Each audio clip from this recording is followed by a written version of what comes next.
Okay, so a very good evening on Sunday, 9th of August. It's also very special for me because it's my father's birthday today. So I really miss him a lot. And I'm so glad that Sravana is here. And for me, it's a form of a celebration of, my father's life. He was really very he was a person of letters and intellectual.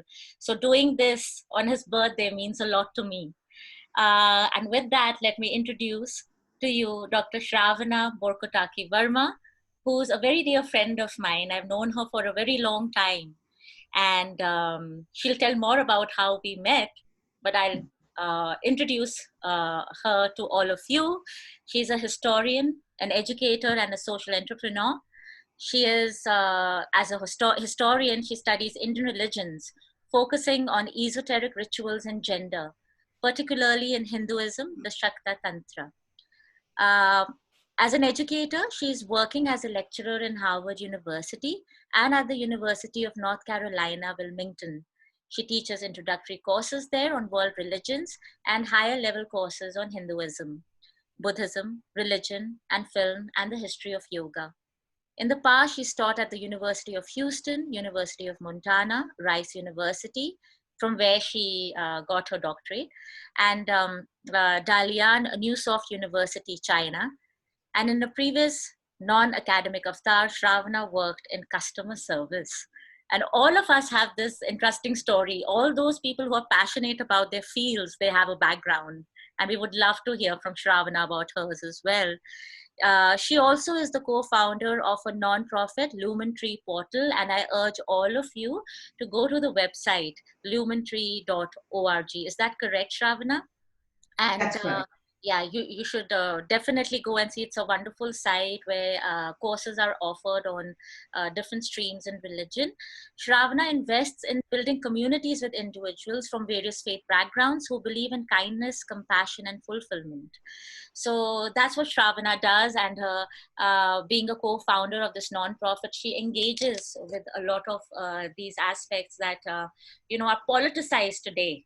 But we'll see a very different form of Hinduism, which has nothing to do with politics, but it really has to do with what is essential in a sense, Hindu, being a Hindu is. So with that, Shravana, over to you. And at this point, I would urge all of you to please mute your mics, and also stop your video so we have good bandwidth.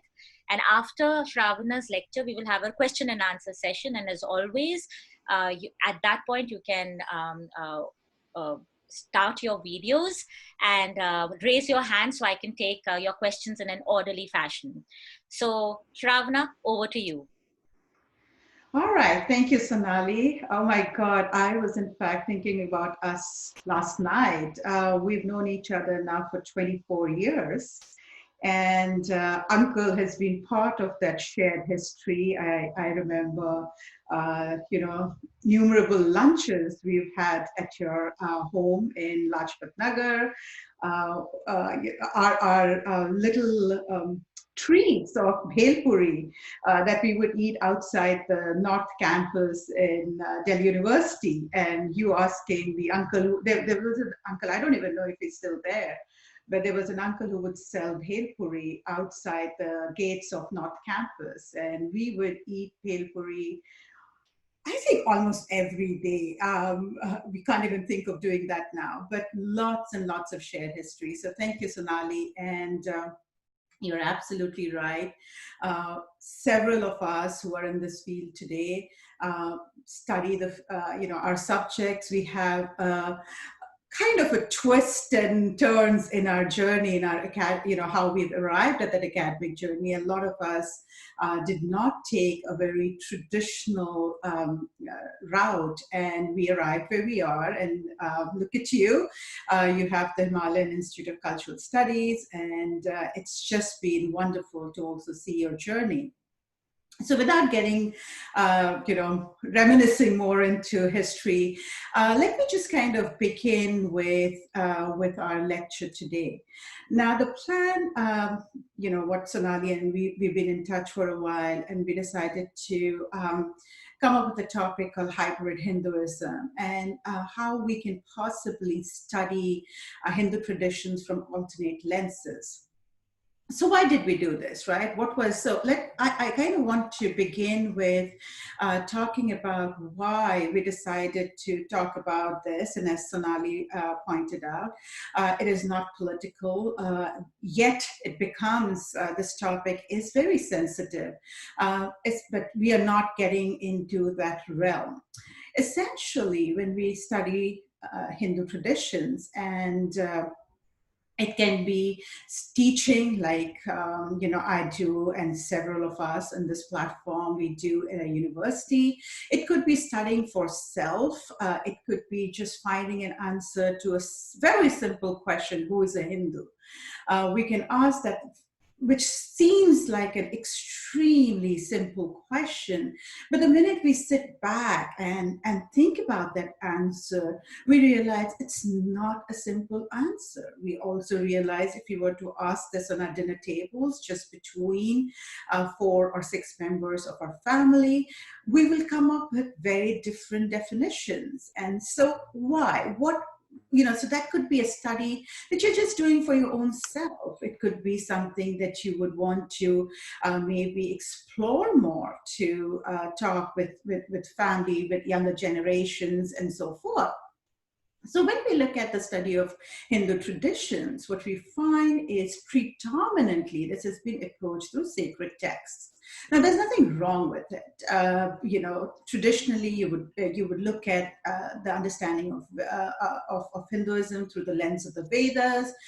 You would then move to the Upanishads, the Purans, and so forth. Right? Of course, there is the epic, Ramayana and Mahabharata, and from there we would get to Bhagavad Gita. Now, this is very, very common, happens all the time, and it's actually all very enriching. So do we study Hinduism from the lens of sacred texts? Absolutely. But what I'm going to propose here is to also include certain other texts, certain other practices, other gods and goddesses, which do not necessarily fall in this mainstream narrative. So to give an example, and I'm just going to take a few examples because we're not getting into the depths of it, and each example, in fact, requires a dedicated lecture in itself. But we very commonly say Ramayana, right?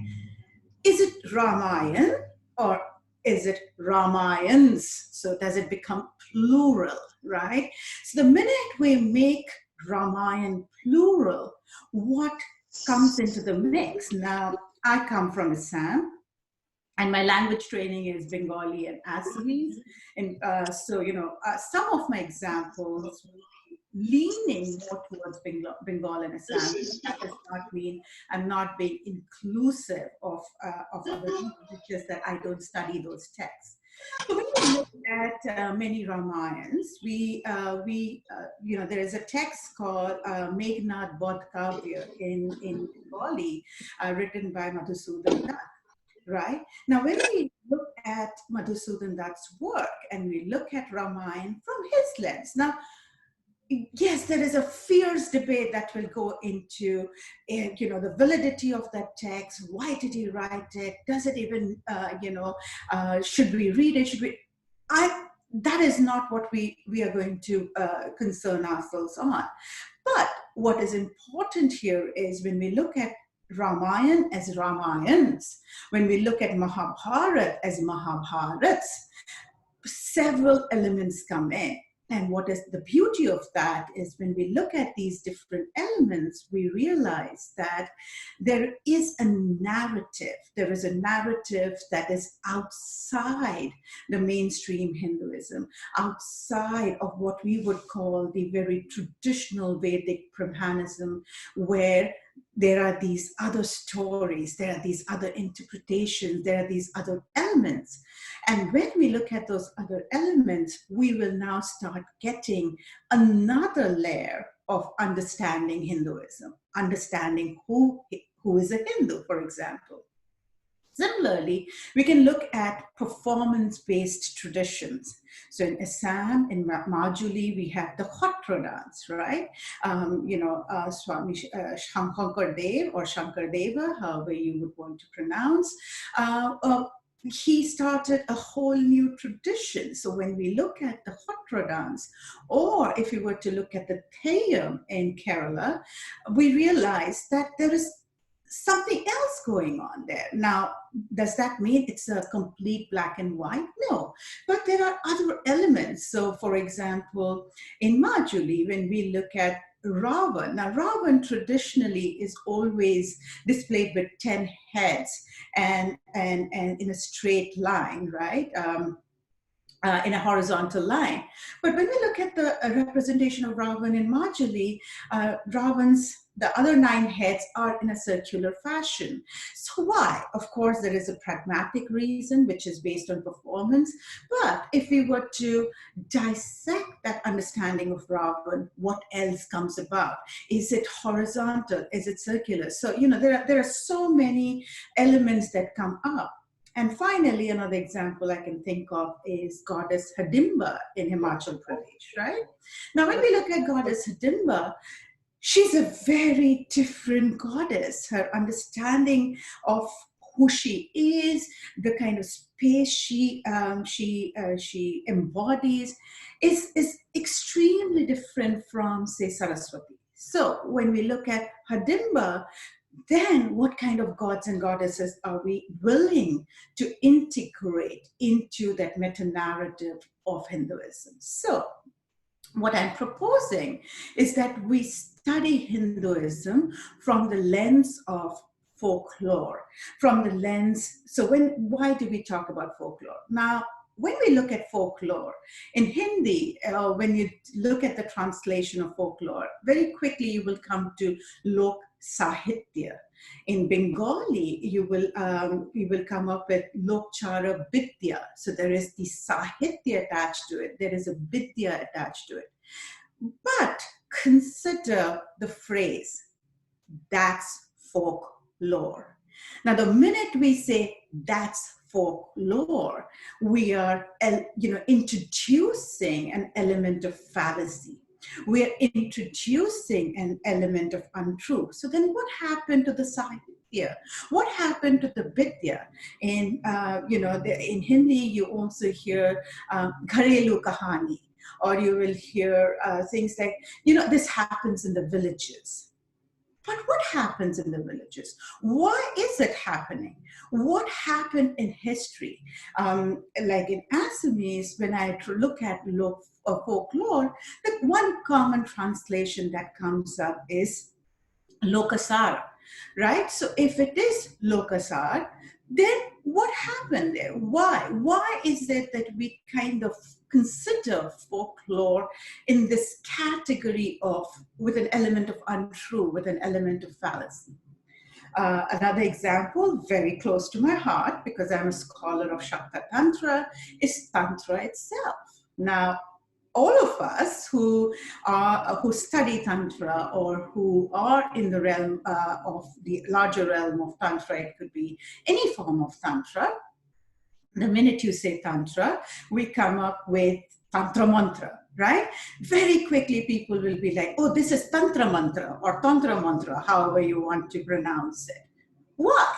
And when we say Tantra Mantra, what is going at the back of our mind? Are we really looking at Tantra as Tantra and Mantra as Mantra? Or are we looking at Tantra Mantra as this category saying, oh, let's not even go there? Or there is an element of something going on that we don't understand. Similarly, Tantra will very commonly, and this happens to me all the time, there'll be questions like black magic, Kala Jadoo, right? Where does magic come from? Why does it become Kala Jadu. Why does it, and if it is magic, are we going to therefore then link it to Atharva Veda? Are we therefore going to give it its valid space to understand even the term of magic? Because the term of magic itself is so complex. So what I am essentially saying is, let's integrate, let's keep integrating. Yes, there is this larger umbrella term called Hinduism, but let's make it even more inclusive. And so when we look at folklore, we look at tantra, or kala jadoo and so forth, we also know nothing is bereft of history, right? Everything has deep-rooted historical developments. Now, I do know, because some of you have been attending these lectures for a while now, Professor Nilimachit Gopikar does mention a little bit about Sanskritization. So pardon me for introducing Sanskritization again. But essentially, we do know, for example, there was a period of Sanskritization. Now, Sanskritization was a term coined by M.N. Srinivas in 1952. But essentially what it meant is there were several communities, and this is not just in history, but through present times, where communities want to Hindu traditions. So they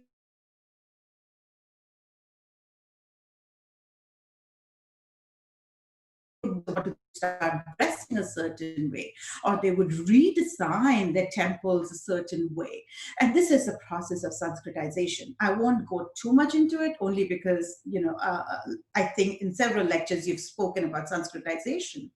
But then I want you to consider another term called Deshification.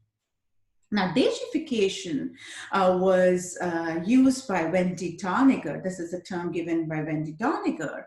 And in Deshification, what Wendy talks about is that where the Brahmanic religious traditions get influenced by local traditions, the Deshi, which is the indigenous traditions. Now, this becomes very interesting when we look at Assam, and that's going to be my focus. I'm going to talk about, kind of look at Kamakhya and Assam largely today.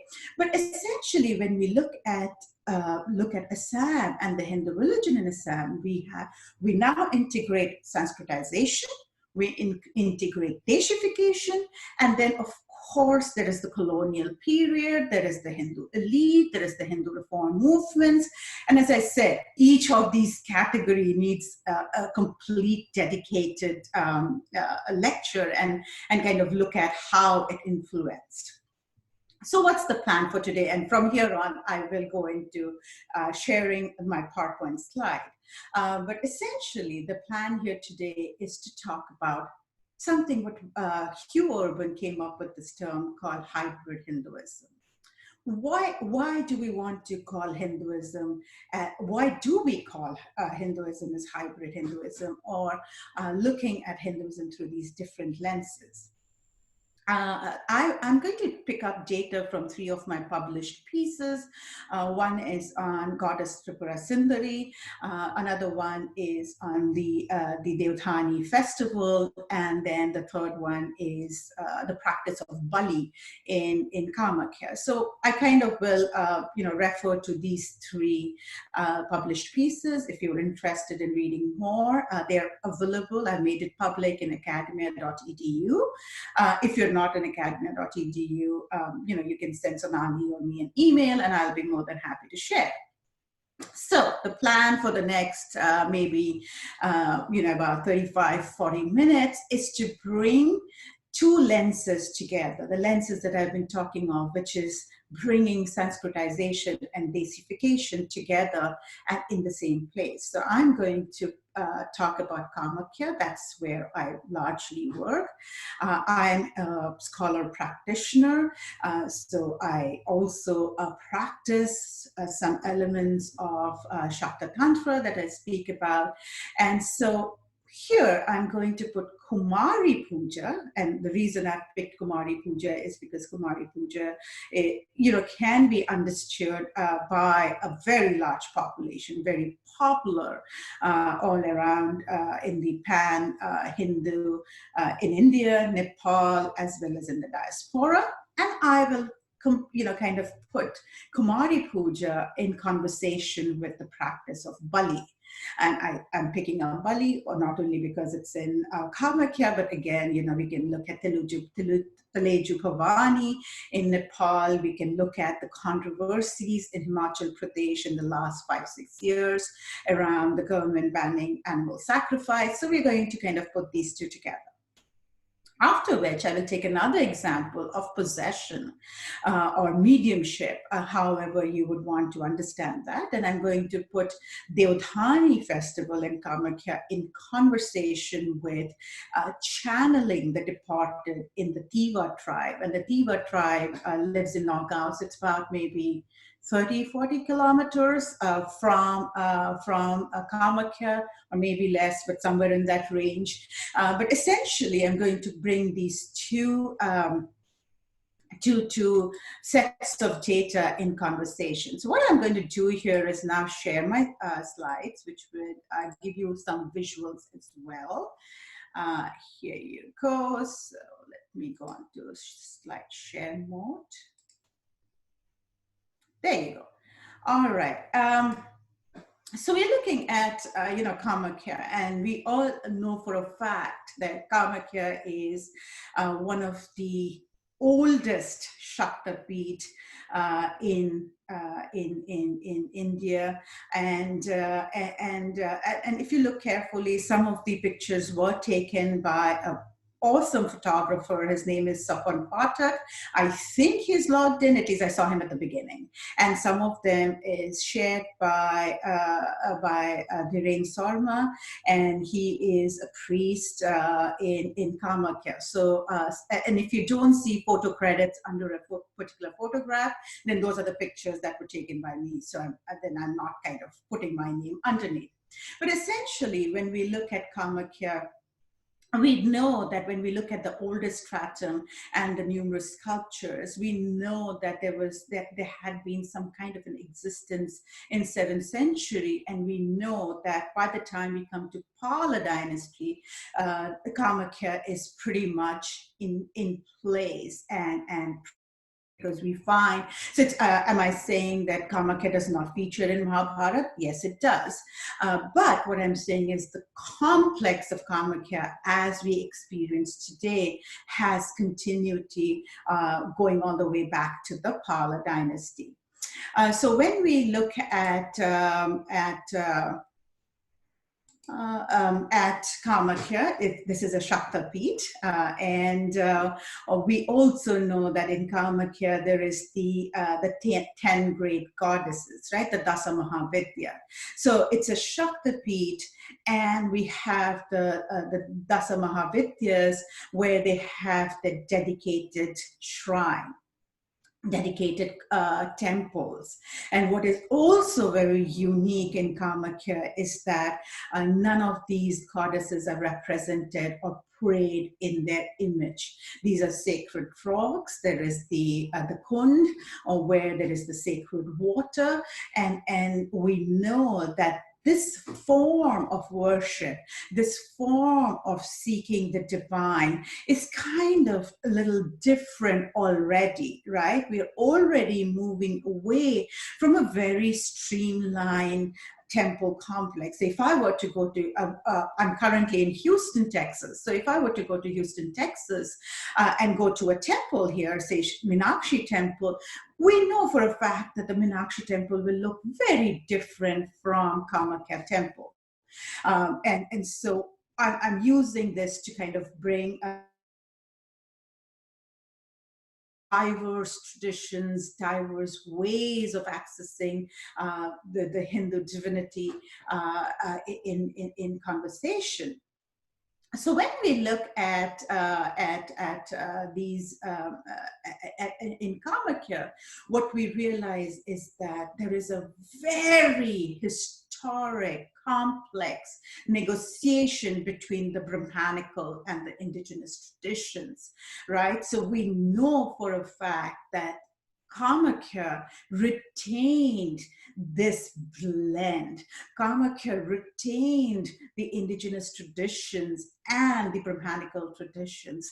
And that kind of is why, scholars like Hugh Urban and I, when we are teaching Hinduism at a university, we call this hybrid Hinduism, because we want to give the religion in Kamakya its own space, because that space looks very different. How the devotee experiences the religious space is different. How the priests, like Mr. Dhiren Sarma, who's here, how he would approach the space of Kamakya, the larger space of Kamakya, is very different from how it would be understood in, say, Banaras, or how it would be understood in the context of the Sri Vidya tradition in the south of India, right? So there is so many elements to talk about.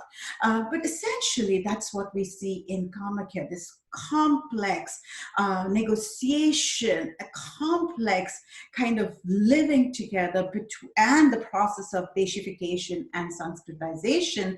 And we see that as a living tradition today. So now when we look at two rituals in Kamakya, Kumari Puja and the Bali, right? Two so distinctly different, so distinctly separate spaces, and with regards to when we look at Smarta Hinduism, how do these two spaces communicate? Sometimes these two spaces, actually in a majority of Hindu religious spaces, we find these two spaces don't even coexist all the time. But in Kamakya they do, and they've done it, they've been through history till present times. So when we look at Kumari Puja, right, or when we look at Bhagavat Puran, there are these different names given to different Kumaris. So if you are 1 year old, in Bhagavat Puran, it says her name is Sandhya. If you are 12 years old, it's Bhairavi. If she's 13 years old, she is Mahalakshmi, and so forth. So there are two elements in the larger context of Kumari Puja that I want us to consider. One is the text, right? The traditional text. So if you are someone who would like to delve more into Kumari Puja, yes, there are texts where, especially in Bhishma Parva, in the Yudhishthira Parva, under the larger gamut of Mahabharata, we will find prayers to Kumari. We will find mentions and discussions. The Taittiriya Aranyaka would have information. The Harivamsa text, which is a supplement to Mahabharata, of course, talks about Kumari Puja. And I said the Devi Puran, right? Yes, please. So we take the example of Kumari Puja, and now we're teaching Hinduism or studying Hinduism for ourselves. Go ahead and please study some of this text or one of the texts or wherever, so that you get a good grounding of the understanding of Kumari in these texts. But now I also want you to consider the actual ritual. I want you to consider the socio-political, religious, cultural aspects of this ritual, right? And when we integrate that, we now reach a very different and a very broader understanding of this Kumari Puja. To give an example, last year in Bengal, in Durga Puja, there was one family, and they've always hosted Durga Puja historically, decided to invite a Muslim girl as the Kumari. And there was a lot of media chatter, right? If you were to just Google media, Muslim girl Kumari Durga Puja 2019, you will find a whole host of articles come your way. So now comes the question, why? What are some of the practical aspects now we are talking about? So are we now saying so the family said that historically in Bengal, we never made that distinction. Durga Puja was more of a event to bring the larger mass together. So then we have to go to the history in West Bengal, and we have to look at the assimilation of different communities, assimilation of different groups within Hinduism that came together, and that's what they did. They kind of brought that together again, but it created a very different uproar. Then, when we look at temples like Tara Peeth, right? So I also do a lot of work in Tara Peeth, and I consider families in Kamakya who have historically always, girls from those families come for, are offered or are part of the Kumari Puja. There is another element to consider, and that is the transition between prepubescent and pubescent, right?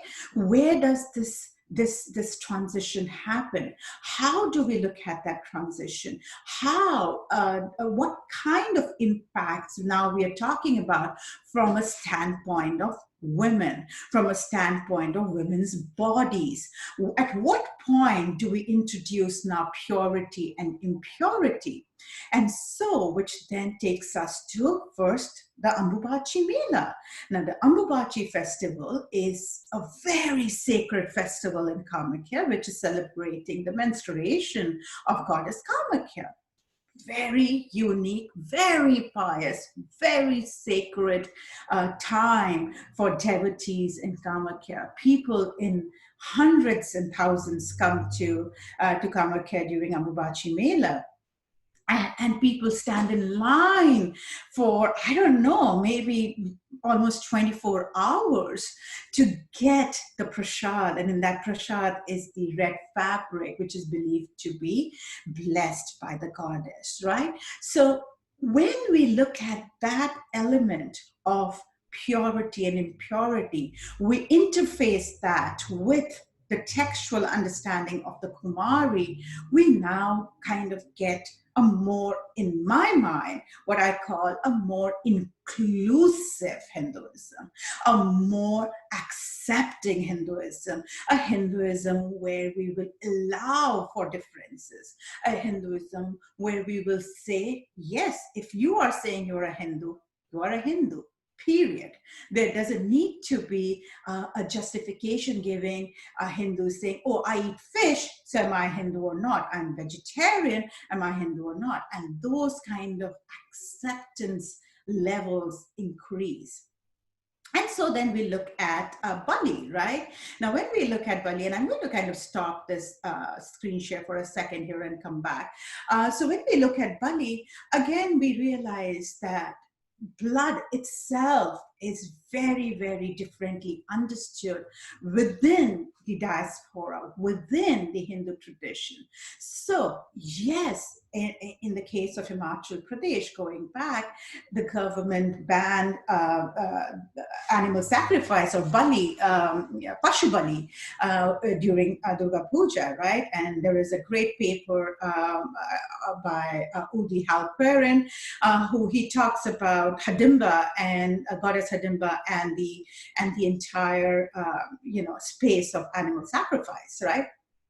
So yes, animal sacrifice is very debated, but when now we look at Kumari Puja, which is in this category of what I would call, more cleansed, more I use the term Victorian morality cleansing, right? So when we keep the Kumari Puja at one end and then we look at Bali, we can see why there is this complex negotiation that takes place and why it becomes very challenging for a lot of for a lot of Hindus to kind of put this in context. But here we are all scholars of Hinduism, so I'm urging you to look at both sides. Similarly, when we look at Bali, there is the 10th century Kalika Puran, there is 16th century Yogini Tantra, and again in these texts we find a lot of mention on Bali.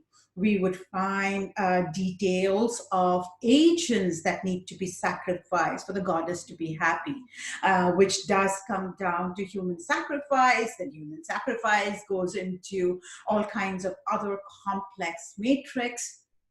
So am I saying I'm supporting Bali? Am I saying yes, we should do Bali? Or am I saying no, we should not Bali? I'm saying neither. I'm saying we need to study both these aspects. We need to give the other, in this case, the other can be how you define the other Hindu, the same space, the same pace, the same respect to express their religious tradition, their religious understanding, and their understanding of who a Hindu is. Now I'm going to put the Devdhani festival in conversation with the Tiva tribe. So these are some pictures from the Devdhani festival. Some, as I said, have been shared generously by Dhiren Sarma. And so what happens in a Devdhani festival? Devdhani is derived from the Sanskrit term Devadhvani, right? Or the sound of the deity. So there is this connection you're making between the sacred and the profane. So there is this transition, there is this contact you are making with the sacred, and there is this Devadhvani. So someone is going to embody the Devadhvani. Somebody is going to now communicate the Devadhvani. So in this particular festival, which is coming up in August 17th and 19th, although because of COVID, this time it's going to be not open to public. But in Devadhvani, goddess Monocha or Manasa, however again you pronounce it, she's a serpentine goddess, and she is now prayed to. The other very interesting, so there's a serpentine goddess. Then there is another very interesting element, and that is that these particular prayers are done in the Natya Mandir. It's not done in the Kamakya Kund. So there is, if you've been to Kamakya, there is the Kamakya Kund where you go down the stairs to the Kund under the mountain, and then there's the Natya Mandir very close to the next to the the inner sanctorum, and that's where the Devdhani pujas and festival takes place. Now, this kind of brings us to a very interesting element to consider here again. Why is Devdhani, celebrated, and why do these pujas happen outside the inner sanctorum? And what you would realize here, and as historians and as scholars of religion, we know that this is then now the integration of the indigenous. This is the integration of what Wendy Doniger calls the Deshification. So it becomes mainstream. It becomes part of the narrative in Kamakya, yet there is this slight separation, and there's nothing wrong with it. There's nothing right or wrong, but then we have to also consider the folklore. So as the folklore goes, there was a king who did not have an offspring, and so he asked the goddess to bless him with a son in return for his own head, right? The son is born, the king is happy, the king forgets about the promise, and then the goddess appears to him in his dreams. And so now he therefore then keeps his promise, sacrifices himself, and he becomes godlike. Thereafter, he possessed a male devotee, and so began the Devdhani festival. So this is the storyline. Now, considering this folklore, considering the storyline into this conversation, now we have several elements we can look at, right? We can look at the goddess itself. So the understanding of goddess, like I gave the example of Saraswati. Similarly, the god, we can think of Lakshmi and so forth. Now we can see we cannot even think about offering a head, a fresh blood to Saraswati, right? it just doesn't. To Radha, for example, I mean, just the thought of it will make you skip a heartbeat. But here there is a goddess who not only seeks blood, but reminds the devotee that, hey, you made a promise and you forgot. So it's time for you to keep your promise, and takes her due share, right? So when she takes the due share, she takes the due share. So now this goddess is very different. The understanding of this goddess, therefore, will now get into the space of, there's a very good article by Sanjukta Gupta, where she talks about the domestication of goddess, right? She uses the example of Kali in Kali Ghat, and then she does a marvelous job of talking, telling us historically how there was this domestication of goddesses that happened. So we then get into the same space. Here we have, the goddess Kamakya, and who is, there's not goddess Kamakya, it's goddess Tripura Sundari, who's known as Shodasi or Raja Rajeshwari. There are so many different names. But then she's popularly known as Kamakya Devi. So we're just going to keep it in the popular narrative and not get into all the different names and the different rituals that go with the different names. But essentially here, just from the lens of goddess, we see such a spectrum, such a diverse understanding rooted in text, in historical text, and rooted in folklore, which translates into living practices. So what happens in the Devdhani festival is, and as I said, this is going to happen on 17th to 19th of August this year, devotees, here the Devthas, right? They're called the Devthas. They're understood as the loci of purification. They're understood to have the iconic representations that enable them to have visionary as well as oracular abilities. So in not this year because of COVID, but typically devotees go to them while they're in the state, and devotees ask questions, or devotee asks for blessings. But a lot of times they go and ask questions, right? They might go and say, this is happening. What do you think? Or what do you see in the future? Or so-and-so is sick. What is going to happen? They expect an answer. And when the Devtas give that answer, it is understood that it is Deva Twani. It is the Twani that is getting communicated directly by the Deva, by the Dev, right?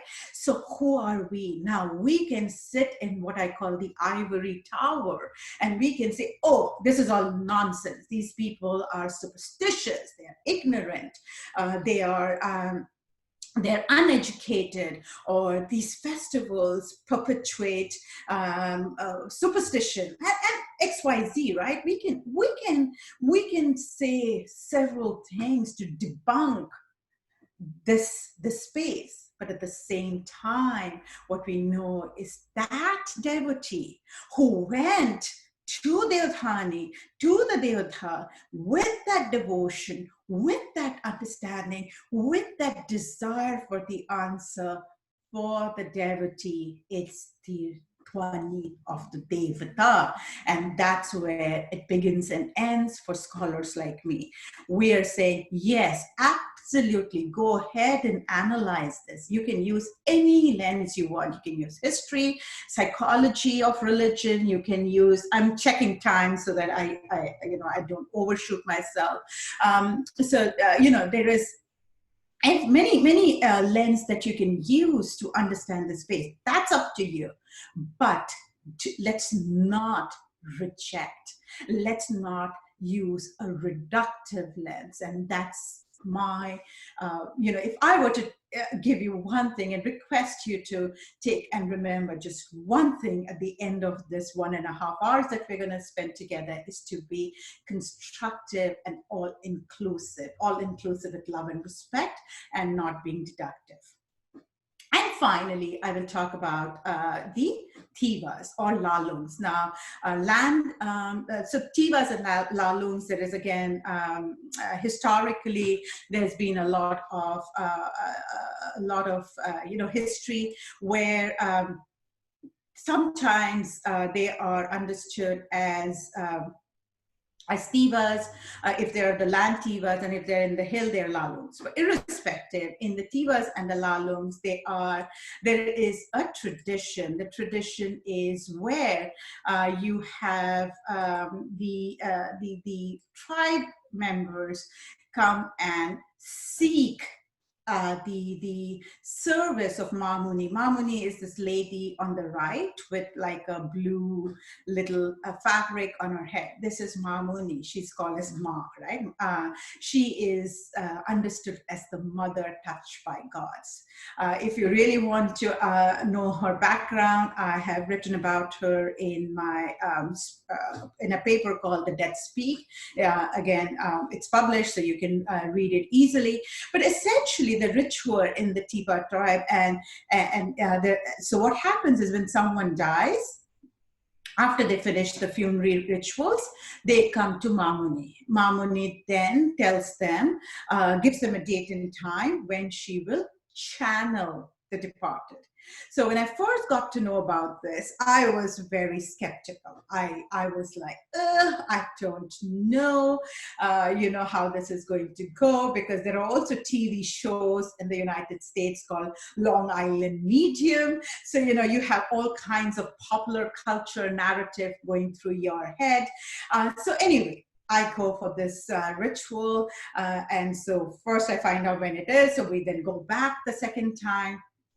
And on that particular day, you have close to about 60 members, all come from the village, children, elderly, young, old, name it, right? And of course, not just the family of the departed, everyone comes to this session.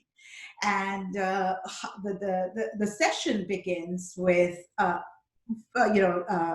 Mamuni. She uses holy water and sprinkles on all of us, kind of give us some blessings and clean the space. And then if I will again share my screen, what you will see is a pillar. So let me share this particular image.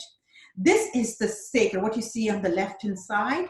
This is where she will now pray to. This is where it would be believed that the departed soul will now come and reside.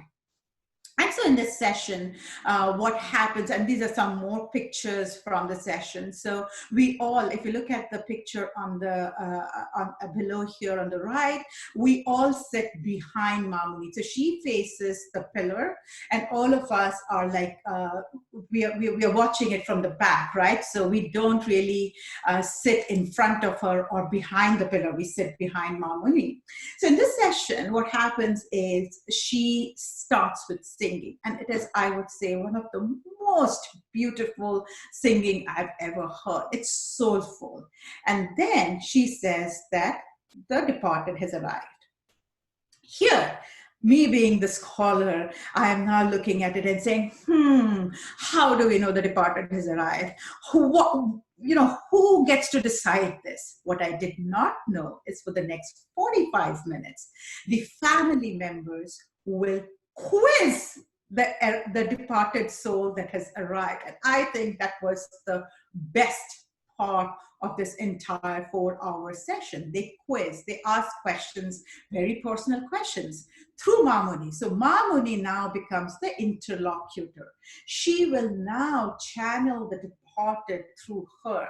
So now her body is the space, the liminal space between the departed and the family or us sitting behind her. And it's so beautiful when we physically see this transition. She's there, the pillar is in front of her, we are behind her. So it's not just a sacred and a profane connection in a mind space, but also physically. And then questions like, so what did you call? So they bring this child in front and say, so tell us, what was the pet name you gave to this particular child? And so Mamuni then will ask the question and then answer.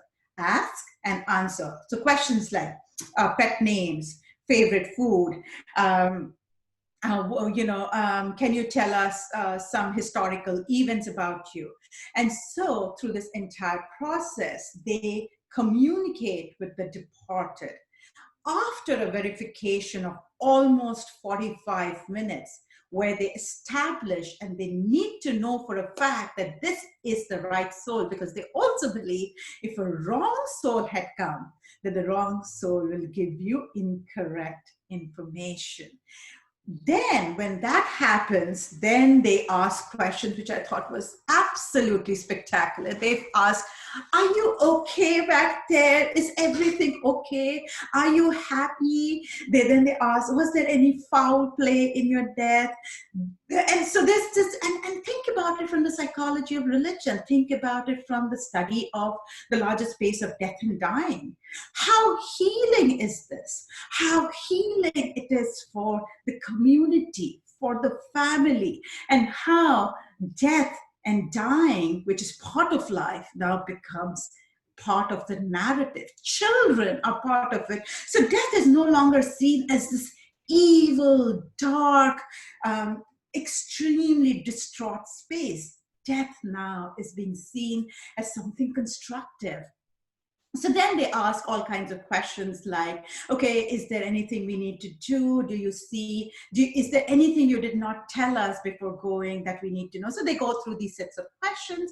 Finally, they offer Mamuni, the departed's favorite food, and Mamuni consumes that food, which also comes with copious amount of liquor, which is made in this gourd bottles that you saw. So they drink, she drinks that liquor, and then everybody eats the food, everybody drinks the liquor, and that kind of is what comes to an end of this particular session. So when we look at now Devathani, now of course the departed soul here is not Devta, but Mamuni calls the departed souls Devta. For Thivas, they don't necessarily make a distinction between Shiva as a Devta and their grandfather as a Devta. They consider this entire realm as Devta.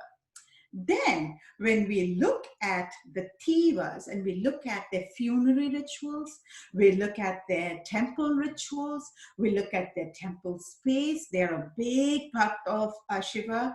There is the, on the way to Nagaon, there is this temple called Shivathal. Again, I can't remember the name exactly, but it's a very famous temple, and there's the old temple, there's a new temple. But when we look at integrating the space, we see this beautiful, beautiful integration of mainstream Hinduism and indigenous Hinduism. And this is where it lives together, it thrives together, and it survives together.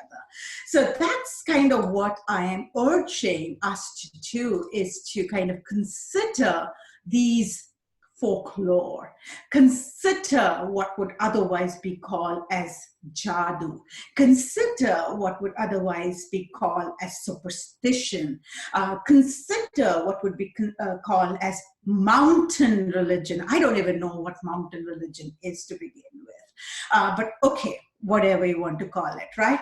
Consider the Himalayan belt, consider all these very, very different, all these extremely unique features of what they consider as Hinduism, what people and scholars like me consider as Hinduism. Finally, I want to end this with a quote from Sarvapalli Radhakrishnan, right? This is one of my favorite quotes, where he says, Hinduism is not just a faith. It is the union of reason and intuition that cannot be defined, but is only to be experienced. Evil and error are not ultimate. There is no hell, for that means there is a place where God is not. And there are sins which exceed his love. So essentially, I want to end this with, let us consider Hinduism is not just as a faith. Let's make it Hinduisms. And similarly, let's get into that true space where we look at the Hindu religion, the Hindu identity, who is a Hindu from this pure space of love. And I'm going to stop there at this point, and I'm going to start, I'm going to have Sonali go ahead with Q&A. Thank you so much, Shravana. That was so enriching for all of us, especially coming to know about Kamakhya from such close quarters, and this whole thing about Sanskritization and the Deshification. And I totally believe that's a fact, because even here in the Himalayan belt and in the Kulu Valley, we have these two things going on: the Gan Devta, the mainstream Hinduism, coupled with the Van Devtas, the local gods who are integrated, and you have this layering of shamanism, of possession, integrated with Brahmanical religion, and how is it all balanced even today? And that's really an eye opener when you go and see these rituals and you see the interplay of all these things playing out, and how they're trying to survive and be in this structure where mainstream Hinduism and this local Hinduism is kind of combining and creating something very, very new, which is kind of sidelined and looked upon with raised eyebrows. And I'm so glad you say that we shouldn't look at it from the point of view of magic and jadoo. Like, it's so much a part, integral to the culture, the spirit of what all we call Hinduism as a whole. And I'm glad that you brought up the example of, Assam in all of this. So thanks so much. I really enjoyed your talk. I really did.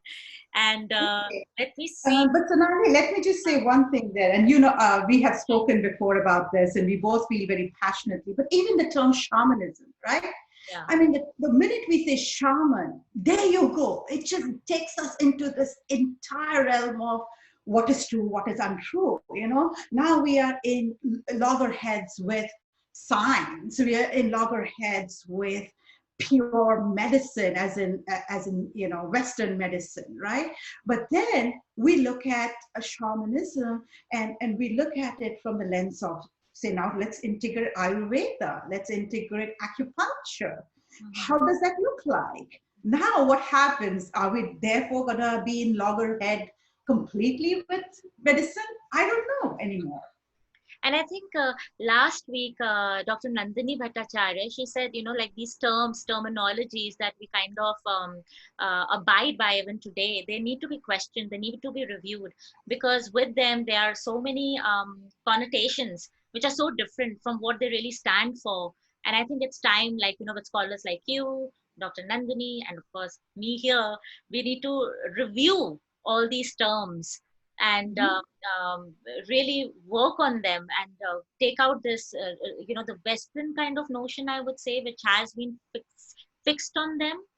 And I think that will really change perceptions and take us away from viewing these things as something superstitious and out of this world and non-believable.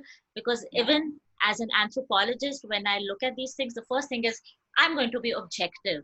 I'm not going to believe this. I'm just going to look at it. And then, like how you experienced this whole scenario of the ladies, channeling the dead, was an experience which you were skeptical about, but you were being objective at the same time. And I'm glad you do not call all of this superstition, and also you're not swayed by it all, but you're an observer. So yeah, this is very fascinating, and you see these threads that link everything together. And with that, let us see, we have questions. We have a couple of raised hands, and the first of them is Dr. Nandini Bhattacharya. And Amal, if you could raise your hand so we can ask the question. Otherwise, it'll be difficult for me to follow. So Dr. Nandini Bhattacharya, and then I will take Amal Dev's question. Thank you, Sonali. Can you hear me? Yes, we can.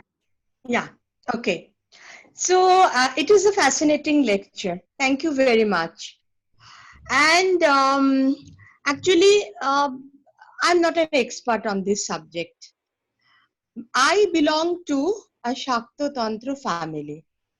We have a manuscript, wooden manuscript, inscribed I mean, I don't know how many years old, maybe 500 years, but I haven't seen any of my predecessors practicing Tantra, but it is a tantric text. And despite my moderate knowledge of Sanskrit, I could not decipher a single word. It's a very secret coded language. This is number one. I mean, this is just telling. Secondly, this Kumari Puja.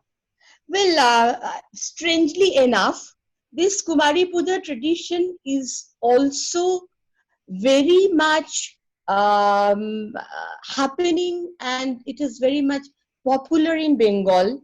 Unfortunately, I was made to be Kumari twice, and it is a very eerie experience.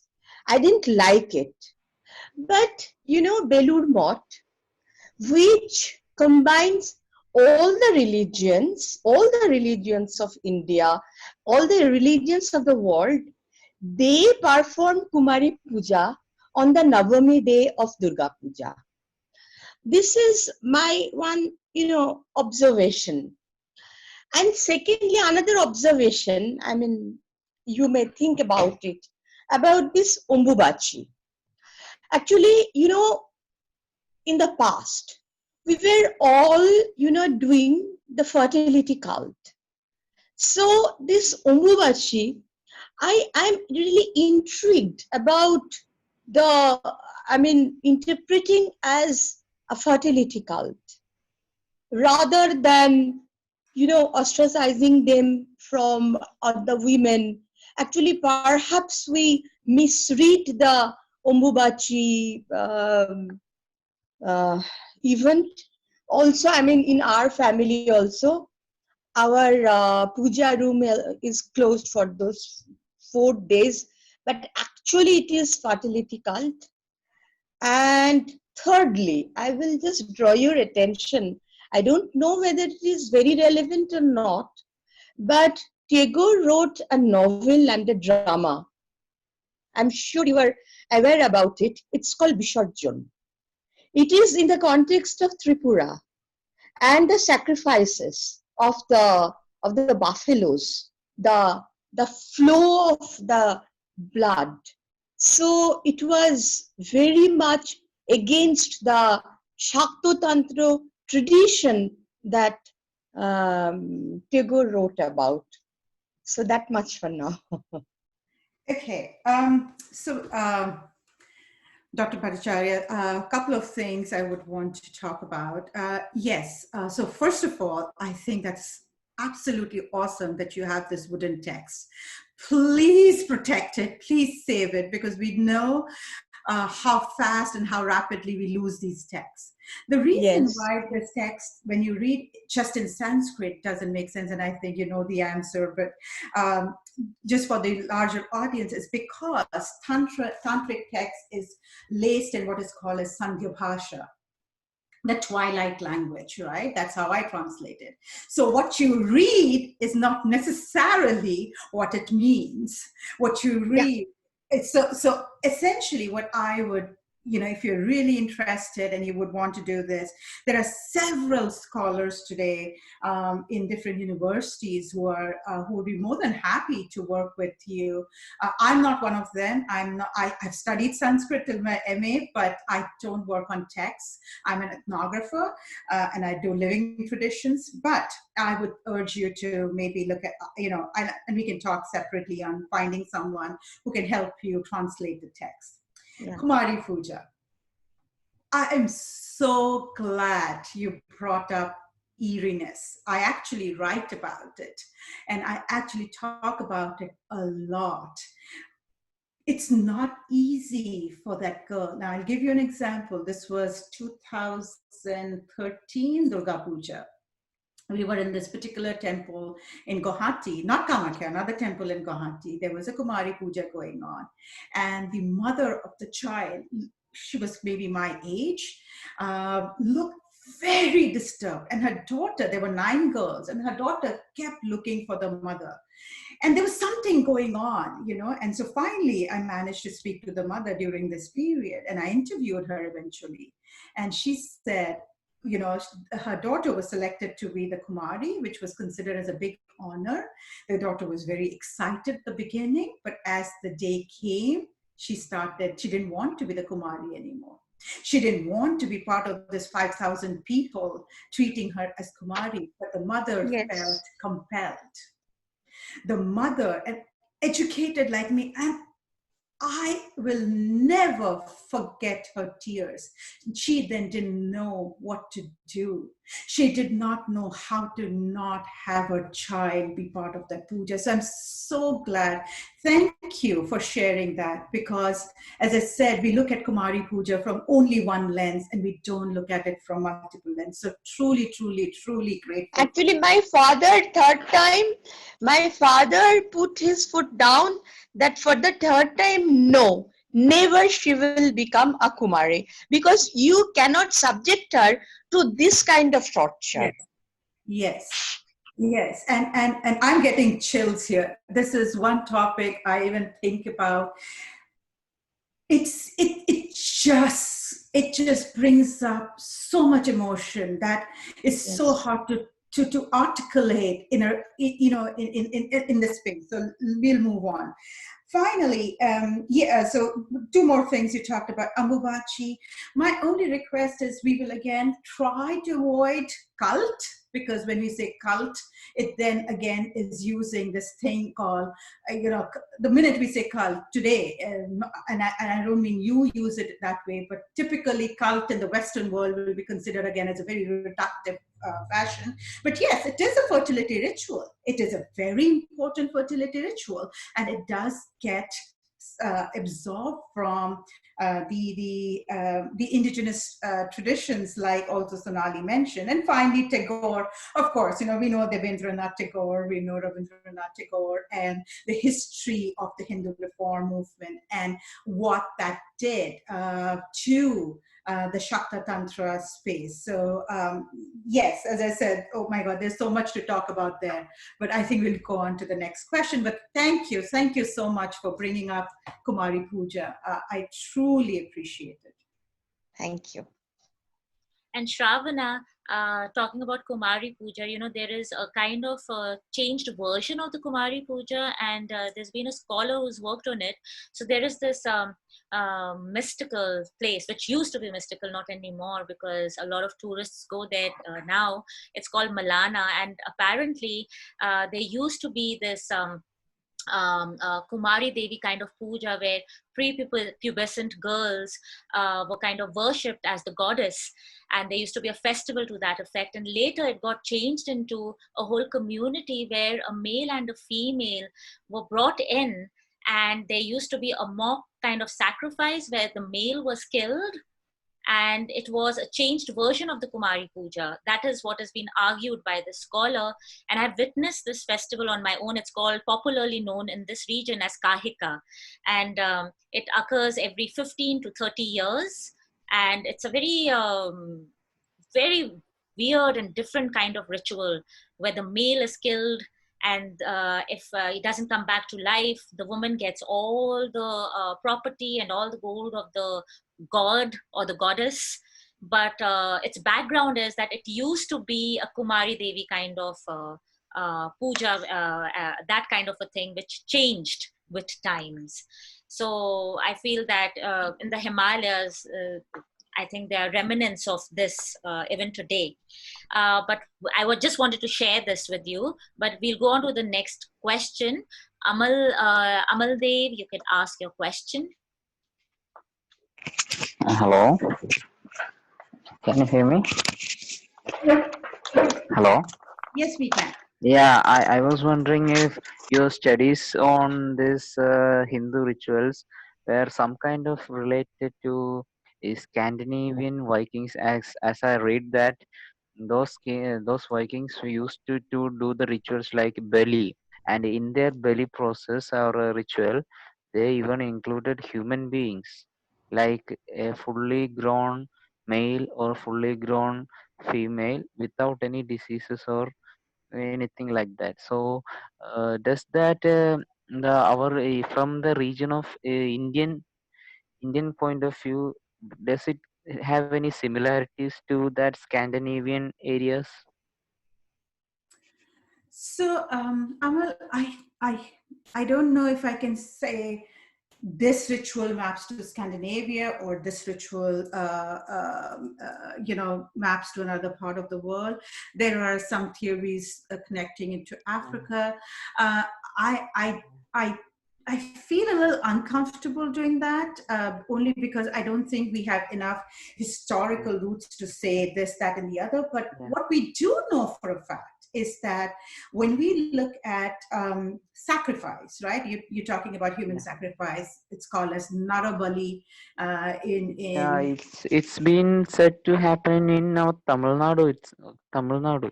and that's what I was going to say. So it is pan India, it's pan Hindu, so it's in Nepal, in India. So essentially, when we look at human sacrifice, and especially when we look at the texts that I told you, like the Yogini Tantra and the Kalika Puran, there is like a list, and finally the list comes down to a prepubescent male boy, so prepubescent Brahmin boy as the pan-ultimate agent.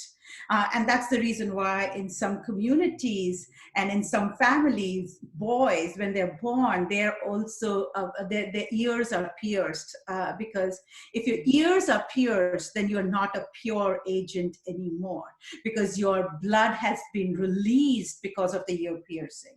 So it's again very complex, but essentially what I would say is that instead of kind of making connections to this is Scandinavian or this is African, we can say that this is pan religion, and it is across the globe in almost all civilizations, societies, and communities. Yeah.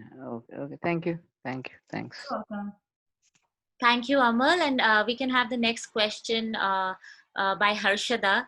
And before that, Shravana, you were talking about the Nar Bali, and it's interesting because the community that I was talking about, the Nar and the Nora, they go back to a myth associated with a Narayan.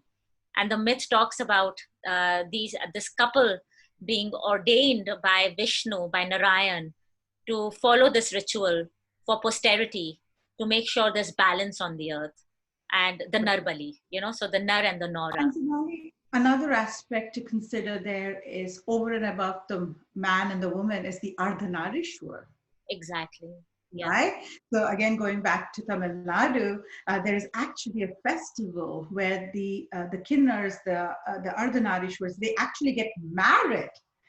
And then they become widow the next day. And this is a very well documented festival, well reported. There's a lot of media coverage on it today. But essentially, then we are looking at also the third gender or multiple genders, how LGBTQ plus, however you want to call it. But essentially, there are just so many then other elements to look at, even as simple as gender identity.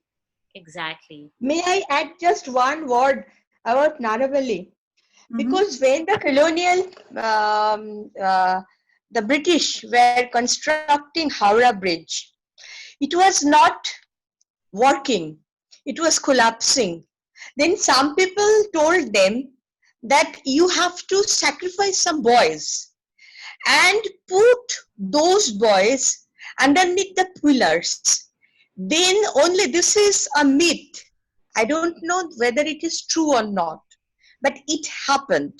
And people say that underneath the pillar of Howrah Bridge or many bridges, there are the sacrificed bodies of young boys. This is just to add. Yeah, it's just, again, it's such a rich topic and so complex, right? Now the minute we talk about Narabali, we have to now talk about the laws, we have to talk about the constitution, we have, it's super complex. I think I have read that Greeks do that, use the blood for their construction works. That's true for many civilizations. Even in Egypt, that was the case. And that's why archaeologists will always have work, right, Shravana? Yeah. Yes, we will never go out of work. Okay. Okay, so let's take the next question from Harshada. Harshada, you can unmute your mic and ask the question, please.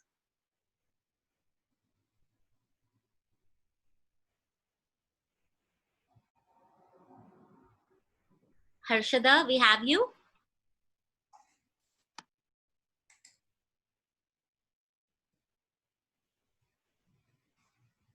Okay, I can see Harshada, but her mic is unmuted. Harshada, are you there? Can you hear us? Okay. Let's have Dr. Vijay Lakshmi Bose ask the next question while Harshada can come back and we'll make her ask the question again. Thank you for a very, very fascinating lecture. It's the amount you know and the analysis that was so fascinating. Just wanted to add an observation that, as Dr. Bhattacharya Panda has said, that in Bengal, it is a confluence of types of worship, of Tantric as well as Shakta. And there is a place in North Bengal, Jalpaiguri, district headquarters, where there is a Durga temple near a lake where the famous dacoit queen, Devi Chaudharani, was supposed to have gone, and her barge used to pass down the Ganga, the Tista, at that point. I've been to that temple. I've been to that family is related to my mother. So I've been to that particular Durga temple. It's scary. I had never thought Durga could be so scary. The idol is more than about 10 to 12 feet tall. And on the night of Ashtami, she is broken into small pieces. And that's when the puja ends. And she is worshipped according to tantric rites. So where one ends and the other begins, and you yourself mentioned Tarapit. So where one ends and the other begins is a very syncretic relationship. And that is something that I would like to acknowledge. We've also had Dr. Ikram speak about gods that came out of necessity. And both Dr. Panda and I talked about God of the forest Bundini, who is actually a Muslim woman. So, this can go on and on, but these were just two very small contributions. No, this is so good. And I am going to look up, and this is going to be on my agenda to go to this temple whenever I can during Durga Puja, just to experience myself the space. I don't know whether the puja is still on. It's a family god. Okay, I'll send you I'll send you the reference. Okay, that would be awesome. I'll send you the reference to the Dighi and the Durga worship. Okay, and the name of the family. So I would love that. Thank you. And also in Bengal, then we have to also consider Gaudiya Vaishnavism, right? Yes. So it was the whole Gaudiya Vaishnava that comes through, and with Gaudiya Vaishnava, what happens? Which then we have the bowls. So then, how do we integrate the bowls? So it's so fascinating. I mean, any thread you pick, it's like a whole world in itself, and that's the beauty. And bowls don't always, I've studied bowls don't always sing of the sacred tradition. They also sing of the profane. Yes, absolutely. And my dissertation was on Kundalini yoga, and that kind of my focus into this world, and their language, and this goes back to Professor Bhattacharya Panda's conversation about Sandhya Bhasha. I mean, bowl singing, and when they talk about even something like Kundalini yoga, the language they use, it is beautiful. At the same time, if you don't know what if you're just listening to it as a language, you would just think it's a song. No, it's not. I mean, it is rich in symbolism. And so yeah, in Bengal there is just so many intersections to talk about. Absolutely. Yeah. Thank you. Thank you so much. That was really fascinating. Thank you. And Shravana and Dr. Vijay Lakshmi Bose, I do want to add that, you were talking about the Pals and the goddesses, right? And we do know that the Pal dynasty also ruled in Himachal, and they got a lot of these goddesses here.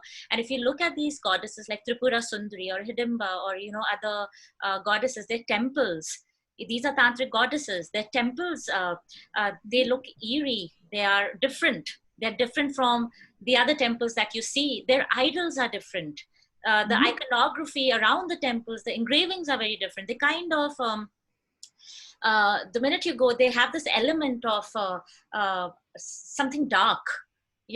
That's what they kind of portray. The minute you're standing at the porch, this is different. This is not the Hinduism that we are used to. It's different. And that dark is beautiful. Yes, that dark is really beautiful. And I love that dark. Yeah, I love that dark. Yeah, and the darkness speaks, and it has tales to tell, and it has myths associated with it, which are, they have so much of meaning and underlying currents that are waiting to be, peeled off layer by layer. And I so hope that all of us who are here, you, Dr. Vijay Lakshmi, Dr. Nandini Bhattacharya, all of you can come to Himachal and look at these amazing temples. And here, because, you see the stone temples and you see these temples which are in the forest, the yoginis, it's all very fascinating. So must go, Sonali. Yes. After Corona. After Corona. Okay. Yeah. Harshada? Absolutely looking forward. So Harshada, are you back? If you wish to ask the question, can you please unmute your mic and ask the question, please?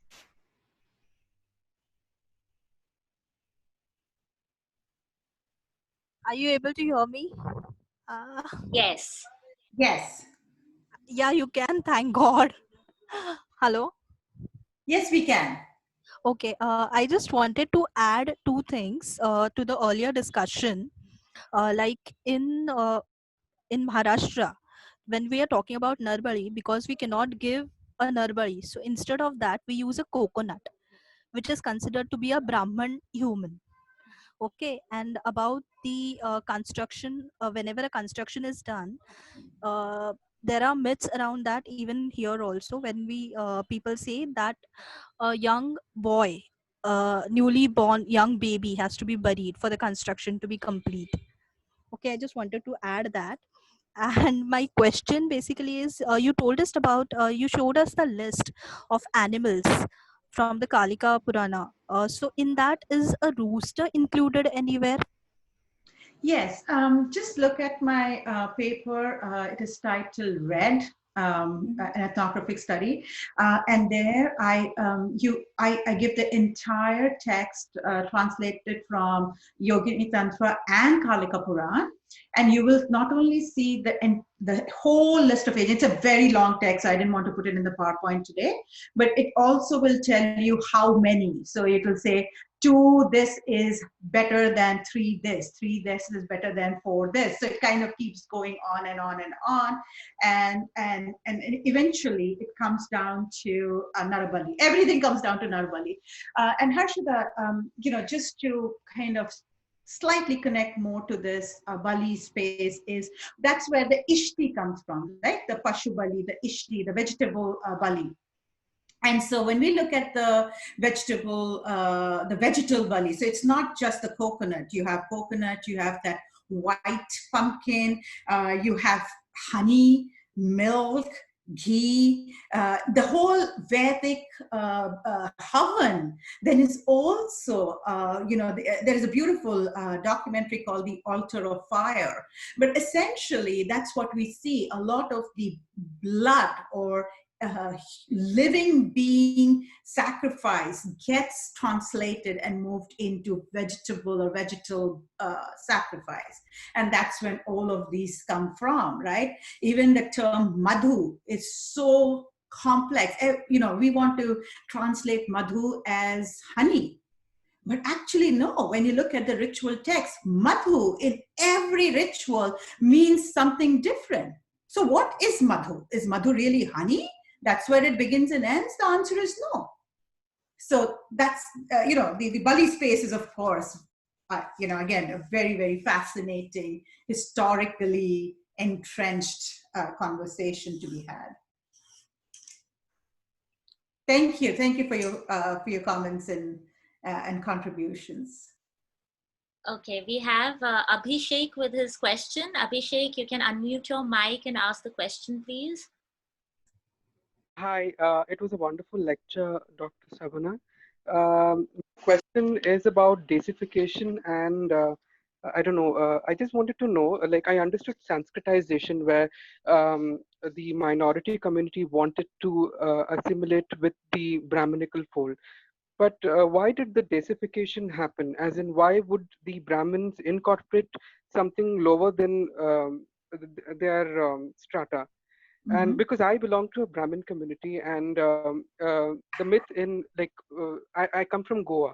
So in Goa, we have this goddess called Shanta Durga, and it also, I mean, she's basically an aboriginal goddess called a Sateri, and was worshipped by the original inhabitants of Goa. But then during the Portuguese, it got assimilated into the Brahminical fold, and then from Shantiri, she became Shanta Durga. So you understood the way it is constructed here. So there isn't any Hindu connotation to the Santiri local goddess, but yeah, then it became like a Durga aspect, and I mean, it became like a Hindu goddess. Why did this happen? Is there any yeah. And Yeah. another thing I wanted to ask was about hybrid Buddhism. Is Mhm. there anything of that sort there? Because I feel when you look at uh, the uh, the Vajrayana, or the more Hinayana form of Buddhism, where they have the Nilakanta Dharani, they basically mention most of these Hindu gods and goddesses, and they've been assimilated in the Buddhist realm. They consider it to be a form of Avalokiteshvara. So I wanted to know if there was something like hybrid Buddhism. Yeah. Okay, so you have two questions, Abhishek. One is deification and hybrid Buddhism. So deification, you asked why would that happen? Why would the Brahmin or the Brahmanical Hinduism want to absorb things? It's for assimilation. So in regions where there was a very strong, so Goa is a great example. So if you look at the map of India, the current map of India, again, barring the political controversies, if you look at the current map of India, you will find the Vedic Brahmanism in this, you can kind of end it where Goa and Kerala, that will become, so all the ends, so there is Kashmir Shaivism, which is very different from mainstream Shiva worship. Then if you look at the east, of course, there's the Kamakya and then, we have Kashmir, we have Himachal Pradesh, that looks very different. You have Nepal on one side, that would look very different. I'm not saying Nepal is part of India, but I'm just kind of, using that, the ends. So when we look at the map of India and neighboring countries, what we will find is that there is this far more deification that happened, because the mainstream Hinduism, the mainstream, what we call the Vedic Brahmanism, did not necessarily reach these ends. So these ends retain a ton of their indigenous practices. These ends had the Van Devtas, they had the Van Devis, and when we say Van, it means forest, right? So we had the forest religion, the mountain religion, the river religion, the sea religion. Now all of this stayed as is. And so what happened is, finally, when the Brahmanical Hinduism reached there, they needed that integration, they needed that congregation, they needed that community. And that's when they decided. So in Kamakya, Deodhani is a great example. Ambubachi, great example. When they kept these two very important festivals for that community and made it mainstream. And that's why deification happened, for acceptance, for a far greater, communication between the what I would call the fringes and mainstream. When it comes to hybrid Buddhism, if you look at within Vajrayana, we all know there is nothing called Vajrayana and there is nothing called Theravada and Mahayana. These are all, again, broad umbrella terms, and there are tons of small schools to consider. But within Vajrayana, when we look at the Nyingma tradition, right? N-Y-N-G, Ning, and then hyphen Ma. When we look at Nyingma, the Nyingmas within this Tibetan Buddhism would be the closest to then one, and then closest to Shakta Tantra as understood in Nepal.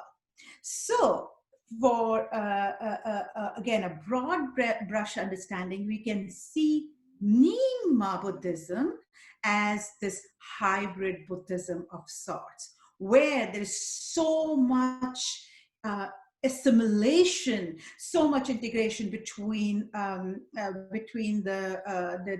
mainstream Buddhism, which would then become the Mahayana Buddhism, and the traditions in Nyingma. So Nyingma would be really, you can map pretty much to the Shakta Tantra in Nepal. And when we go further on the right to say Assam, and then go to Arunachal Pradesh, there are these two tribes called the Sherdukpens and the Singpos. Now, Sherdukpens are Buddhists, but animal sacrifice happens in these Buddhist temples. And everybody's like, wait, what? How can there be an animal sacrifice, Bali, in Buddhism?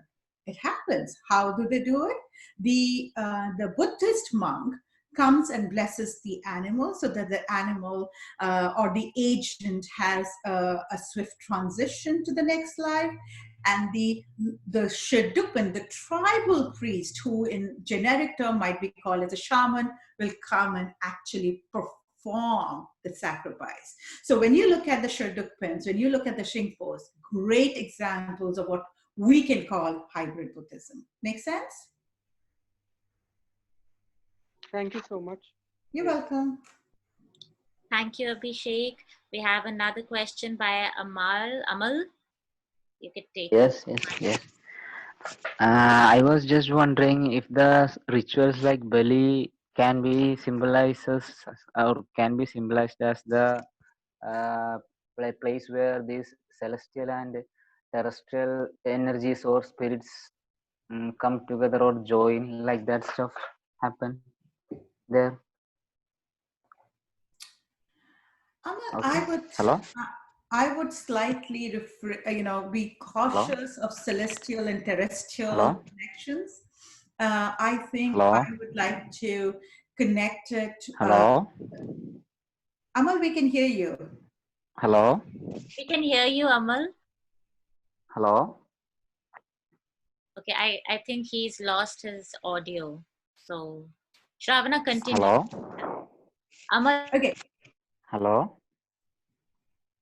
Do you want me to continue? So anyway, I'm just going to quickly wrap this up where, we would want to consider this as sacred and profane and not necessarily get into celestial and terrestrial, because the minute we get into terrestrial, then we have to integrate other elements into it, right? When we talk about terrestrial, now where do we stop? How do we then define yogini in this case, right? Like what Sonali said, the yogini temples. Where do we put the yoginis? Because there are flesh-eating yoginis. So if there is the flesh-eating yogini, am I going to put her in terrestrial, celestial, liminal? I don't know. So I prefer to stick with this distinction of sacred and profane, and that's one way of looking. But absolutely, Bali is considered as another way of contacting the sacred, the profane, making contact with the sacred in return of like a pact. When you give a Bali, it is either in military, in army, in the Gorkha regiment it happens, right? I mean, in Gorkha regiment, you have to give Bali. So it is then the pact saying, protect my soldiers, protect my regiment, and in return, here I offer you a goat or buffalo or whatever. So that's another example of modern bali in military that happens even today. Thanks, Shravana. And Shravana, there are no hands raised, but I do want to ask a question. You have said that you are a practitioner, you're an insider. I want to know about your experiences, some highlights of your experiences that you would like to share with us, because it's not very often that you get to speak to a person who's a scholar and at the same time a practitioner and insider. So if you could share that with us, little tidbits, snippets of how it has been, and how you have navigated that path of being a scholar where you reason, where you question, and then at the same time being an insider. How has it been for you? Like, I really want to know that.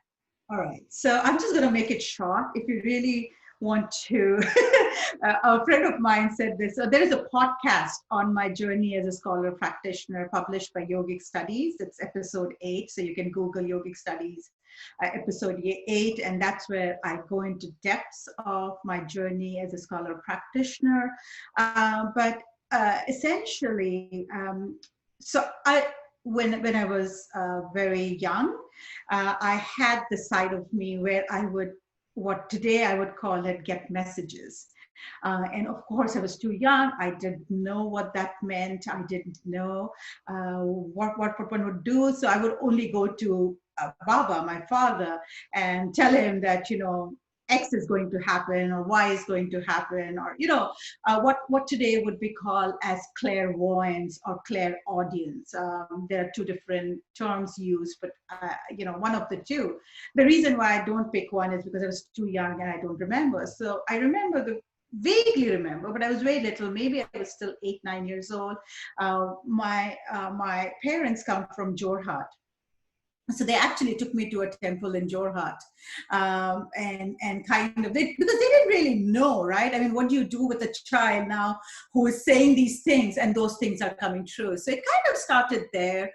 I would say that was my initiation 1, but of course, I was 8, 9 years old. I don't remember anything. My formal initiation happened at somewhere between 14 and 15. So at 14 and 15, this side of me became even more popular, and not popular, even more prominent rather. It was a secret, but it became popular, I would say, between my dad and me. But essentially, I was initiated in Kamakya somewhere at the age of about 15 by a family friend. And without any fanfare, life went on. And then I decided, and this was a time when you and I were together, I decided I wanted to become a nun. And that was my trajectory of studying Buddhism. And so again, I speak about this in the podcast, but essentially I've kept my nun vows, but I decided not to don the robes. And that was a conscious decision I made because after several conversations with my professor and, with peer group, I realized that the robe comes with a layer of complexity. And I did not want to, so finally I did not don the robe. I don't have any plans to don the robe. But that kind of continued. But this was India, right? So now you remember when we graduated with our respective degrees, where were the jobs? I mean, imagine having a master's in Buddhist studies, studying the Vinaya. Where are the jobs? There are no jobs. And very soon reality hit and you were like, okay, maybe we need money. Okay, fine, nun journey can wait for some time. So I kind of switched to the corporate world and so and so forth. But then I came back. So that's my practitioner side. As a scholar, and I say this to all my students who come through at the university, as scholars of religious studies or scholars of religion, if you become a scholar, you will lose your religion. That is given. There will be a moment of your research where you will question a lot of fundamental what you believed were truths, fundamental, things that were sacred to you, things that you never questioned, things that you never even thought were required to question. And that happened to me, because when I really started looking at the space of consorts or spiritual partners in Kamakya and in Tarapeeth and Kumari Puja, I lost my religion. I really didn't know what to do with it. It was one of the most, I would say, traumatic periods of life, where something that you held as your anchor, held as your strength, suddenly was crumbling in front of you. And that's where I integrate the scholar practitioner. You then rebuild that practice, you rebuild scholarship. So I do critique. I am very open about some of the challenges that are prevalent in the larger Hinduism umbrella. I look at rituals and gender, and in the rituals and gender, I look at Stri Puja, I look at Kumari Puja, I look at Raja Rajeshwari Puja, I look at Shodasi Puja, and I critique. I do say we have a problem here, or this is what Professor Bhattacharya Pandey said. I mean, it's so true. You cannot say Kumari Puja is all hunky-dory, but because you are a scholar practitioner, I think I try my best to bring both sides onto the table, onto my writing. And I'm a very slow writer, so it takes me forever to write. But my thing is not to valorize one side and debunk other. My sincere effort is to bring both sets of data and leave it at that, saying, these are the pros, these are the cons, this is what is happening, this is not happening. Maybe we can look at it this, and I leave it at that. Thanks, Shravana, for sharing that. And are you okay taking 2 more questions? Yes. Okay. It's Sunday, I have nowhere to go. Okay. So we have a question by Navya Sharma, and as I understand, she is a student of Cambridge here in Kulu. So Navya, you can ask your question. Your hand is raised, so you can unmute your mic. Thank you so much, ma'am. First of all, thanks for this lecture. I was really fascinated from this lecture. So, myself, I come from a Brahmin family. So, as far as I know, I guess Brahmins are not allowed to consume non-vegetarian food, onion and garlic. But at the same time, my family, they worship for hours and they make me worship as well. So, is this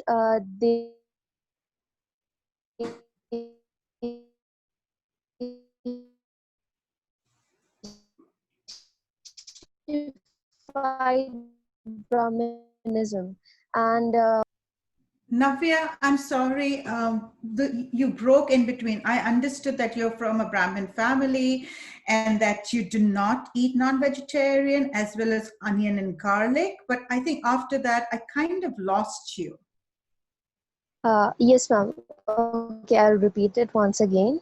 I said that I come from a Brahmin family, and as far as I know, I'm not sure though that we Brahmins are not allowed to have non-vegetarian food, onion and garlic.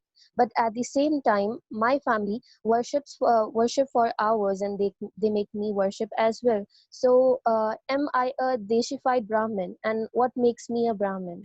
This is my question. All right. I think that's your entry into your own journey, right? Who am I to tell you if you are a Deshified Brahmin, or who am I to say what kind of Brahmin you are? Navya, those are the questions I asked, and this is where I reached.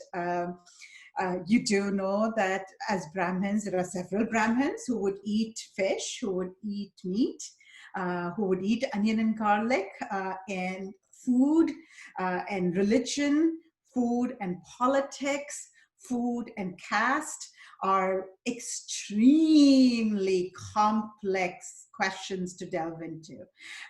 So without really knowing who you are worshiping. And if it is a Deshified or a Sanskritized Brahmin, I would urge you to start peeling the layers, peel off the layers and start questioning, start asking, delve into history, delve into your grandparents, delve into your family homes, look at iconography closely, and you will be surprised how that answer will come to you. And I'm sure a year from now, you will come back and say, I think I found my answer. Yes, thank you so much, ma'am. Ma'am, actually, I want to be an archaeologist as well. So, yeah, I'll try finding the answer. You will find the answer. I'm convinced you're asking the right question. So there's no reason why you will not find the answer. Thank you so much, ma'am. You're welcome. Thanks, Navya. And Shravana, we have a question from Dr. Vibha Joshi. She is at the University of Oxford. So she is an anthropologist and she has a few questions for you. Vibha ji, if you can, yeah. Hello, I really enjoyed the talk, and especially after having visited Kamakhya in 2008 and seen some of the lambs being sacrificed. So I was quite keen to know one thing. I mean, I know it's a kind of a basic question, but since you have worked so much on, different religions and religious practices there, especially Kamakhya, because it'll take me time to, sort out your article and read it. So straight away. Yeah, I wanted to know why are the sacrifices made by people, and who are the people? Is it after a wish fulfillment, and is it across different caste groups? Buffalo sacrifice and lamb sacrifice. And what I remembered was that we went into the interior chamber where the sacrifice takes place. And I didn't realize no photographs are allowed. And, like a typical thing, thinking that, okay, taking photographs. And I clicked the camera and I was told no. And I felt like such an idiot, like typical person going in without taking permission. But what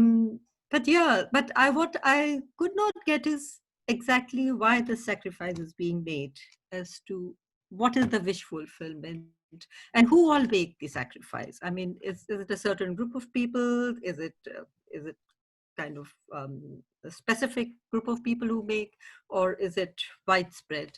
And secondly, I wanted to ask you about Mamuni, because I find something similar. I mean, these are very widespread phenomena, as we know.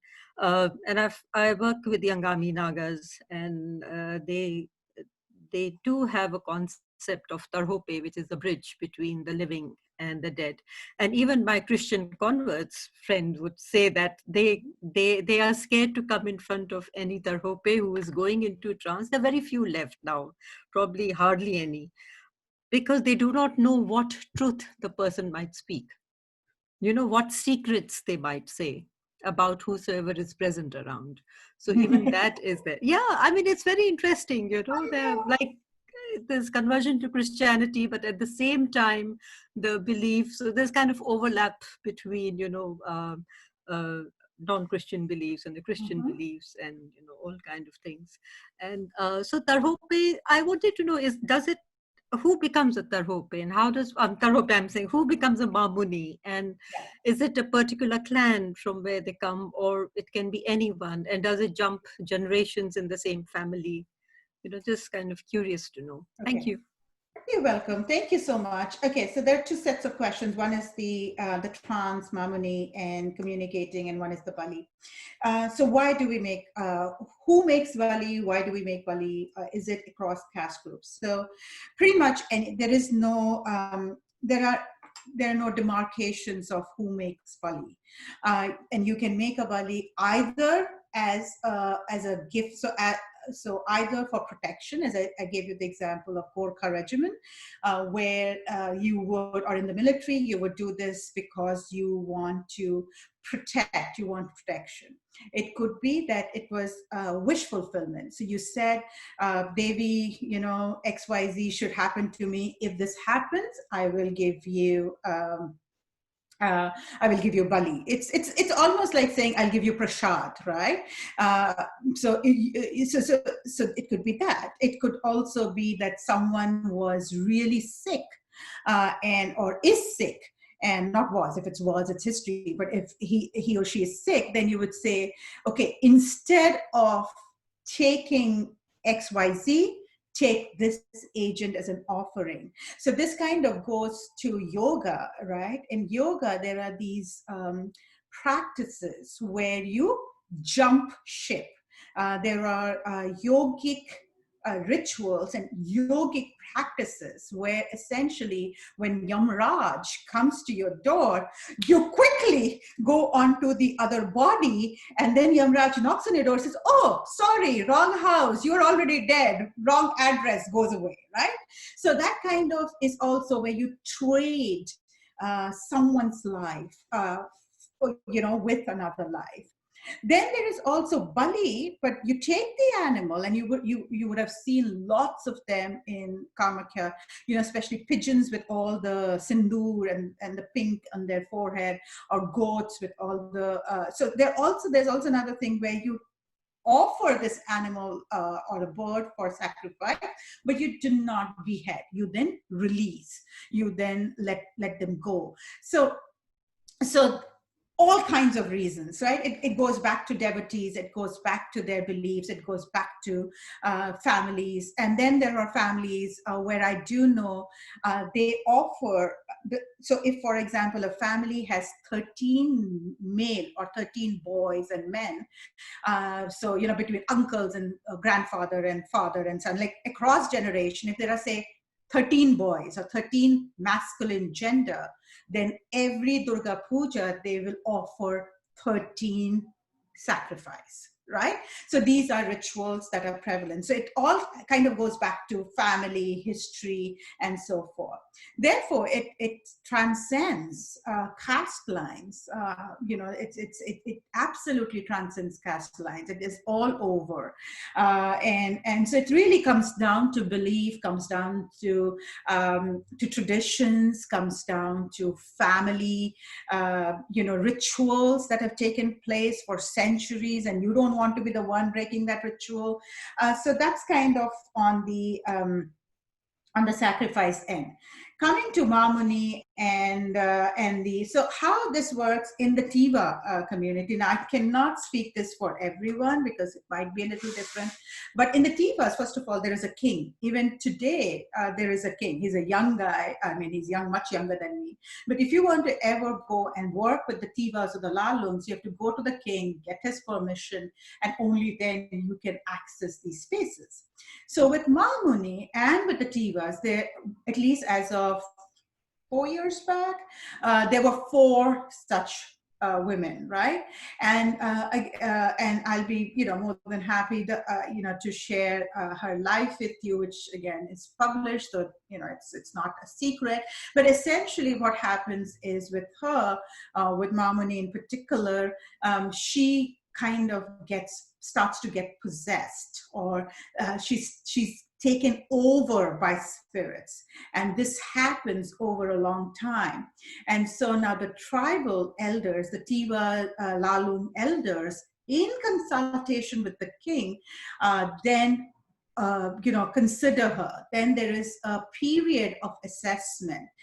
Then they use, shells, like seashells, and they use these shells and they read shells. It's kind of like tarot card reading, but they read the shell. They put it and then they read it to see what patterns have come. So there is first what I would call involuntary possession of sorts, which then has to go through a systematic, historically and culturally and religiously vetting process, overseen by the tribal elders, overseen by the king. Then once they confirm, in her case, then they confirm that she is going to be she's going to be this person who will communicate between the two worlds. Then she's officially given that title. So there is actually again a ceremony where, you know, animals are sacrificed, prayers are made, and she then becomes this Ma. She becomes this mother who's touched by the goddess, right? So there is this process that happens. Now, historically, can one family produce more? Yes, they can. But does it mean, like in Kamakya, if you come from the family that sacrifices, then your son and so forth, then no, it's not necessarily wedded to the family, but it seems like there can be some element of continuity, if not from you know, it skips a generation. So you will hear a lot on the field saying, my grandmother did it and I am doing it. So chances are my children won't do it, but my grandchildren will do it. So there is that kind of a continuity that's there. But with the Tivas, I've not been able to prove that to all the way, because there's not that kind of recorded history. They don't write these things. So chances are there has to be some continuity, but I cannot say for sure to what point is the continuity. What I can say for certain is you don't become a Mamuni just because you were born to this person. You don't become a Mamuni just because you're the first born, second born, or third born. So there's no such continuity. But yes, there could be continuity with regards to generations and so forth. Okay. Thanks, Vibhaji, for your question. And I hope you got all your answers. And if we don't have any more questions, we can make a few announcements. So for those of you who are going to join us next week, next Sunday, we have Dr. Alok Tripathi, who's been an underwater archaeologist who has excavated Dwarka, and he's actually has a project in the making. You know, he wanted to come out with truth of the Ram Setu. So he's basically, you know, corroborating or not corroborating these myths from these epics with reality, with archaeology. So a very scientific way of dealing with, you know, all these stories that we've come up with. And he really gives you an answer because he looks at things archaeologically. So myth and reality, whether the two, you know, are really there, or is it a big question mark? So those of you who want to join us next week, please do listen to Dr. Alok Tripathi. He was with the Archaeological Survey of India, but now he's at Silchar University at the head of the Department for Archaeology. So a lot of Assam happening this month.